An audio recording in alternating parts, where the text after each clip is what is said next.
Hey, what's up, guys? And I'm gonna do a real quick video, man. I don't want to waste a whole lot of time on this because I got to get ready for work, and you know, the guy just really not worth my time, man. Deontay Wilder. I just ate some cereal before after waking up, and before I start getting ready for work, and he did an interview with AB Boxing News, a phone interview, and he was talk. They asked him about what he thought about the Jarrell Miller fight and how he fell out of the fight, all that, the failed test. Um, and Deontay Wilder said that, it damaged the sport of boxing because there would have been a good fight.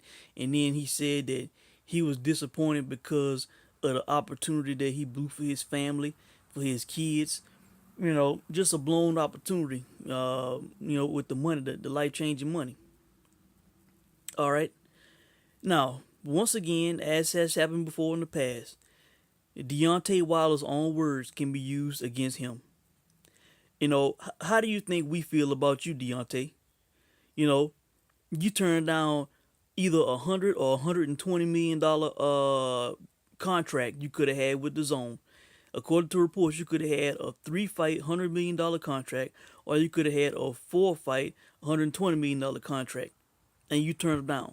You didn't even try to negotiate. You just you heard the offer, then you asked what Anthony Joshua was getting, and then that was it. Because you didn't get the information that you wanted, or because Heyman and Finkel didn't get the information that they wanted.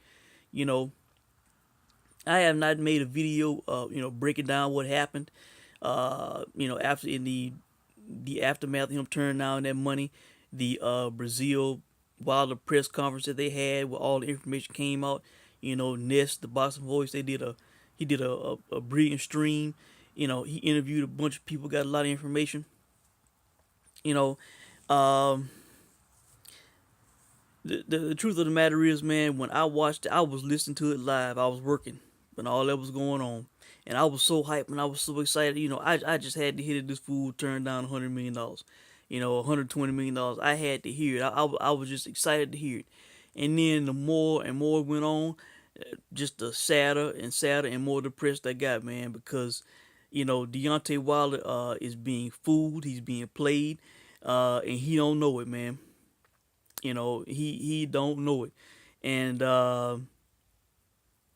anytime I think about sitting down and playing that live stream back and taking notes and then commenting on it on a video, I just kind of lose interest and get a little depressed thinking about it, man, because he talk about Jarrell Miller blue opportunity.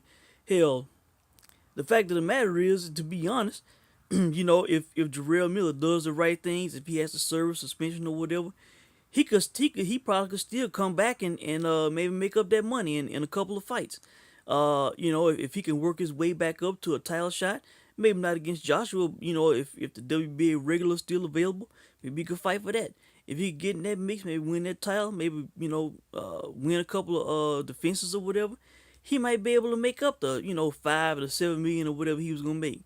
You know, but Deontay Wilder, man, at the rate he's getting paid, shit, he'd have to fight, man, what, like, hell, it probably 20 years to make to make 10 20 years to make the money that he just let go, you know.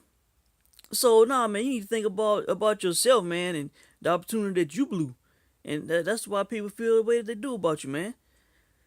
You know, and he talking about, yeah, and the guy was talking about how he was sleeping with the roaches and had to add water to milk and all this and that, and you let this opportunity slip through your fingers. But damn, what about you? You know, you got kids. You got an old lady. You gonna pass up $100 million contract, $120 million contract? What, to stay loyal? To Showtime, to Al Heyman? Because you think you can make more money in a pay per view? You think you can make more money overall? You want to know what Joshua's getting and all this kind of shit. Man, that was foolish, man. And I ain't gonna even get into breaking it down, which I could. Uh, maybe at some point I'll get on and talk about it, man. But it's just something that I just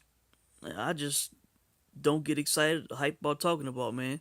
Going back to that live stream and hearing that bullshit, and the guy being played so hard he don't even know it, man. Don't even realize it, you know, and missing out on crazy money, crazy opportunities, man.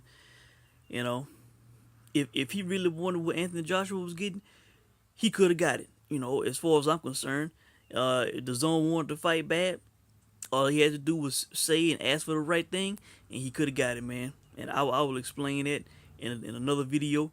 But you know, you need to think about the opportunity that you blew.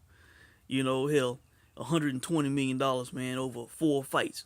You know, 3 fights, 100 million, 4 fights, 120 million. You know, hell, that's a lot worse than Jarrell Miller blowing you know a $7 million payday or whatever he was gonna get paid. You know, they was offering you $20, 20 million for Dominic Brazil, 20 million for Dominic Brazil. The most you deserve in that fight is 5 million. That's the best payday you deserve in that fight, man. You know, a $5 million payday. Um, and they were offering the guy, you know, 4 times that amount, man. You know, for a Dominic Brazil. He turned that down, turned down big guaranteed money for Anthony Joshua for undisputed. You know, he ain't do no long term shit. It wasn't some 10 fight, you know, 15 fight deal. This was a short term deal, man. Get through, you can go back to Showtime, whatever, you know. So I just want to come on and comment, man. You know, this guy, he always says things that contradict, you know, himself, man, and things that he do. He said, I remember he said something about didn't he say something about if Anthony Joshua really wanted to fight, he would have showed up to the Tyson Fury fight or something like that. Well, shit, I could say the same thing about you when it came to the Joseph Parker fight, and when they rolled out the red carpet for you and you didn't go. You know, I mean, and it's other things that he said, man. It's not coming to mind real quick, but you know, he always says things that can be applied to him, man. Just a walking contradiction, this guy is, man. So, you know, that's it, man. I ain't gonna talk about this too much longer, man. I gotta get ready for work, and the guy's just foolish with his career and the money and the mistakes he's making, man. That's all I gotta say. Let me know what you guys think, and I'll check in soon. Thanks for watching.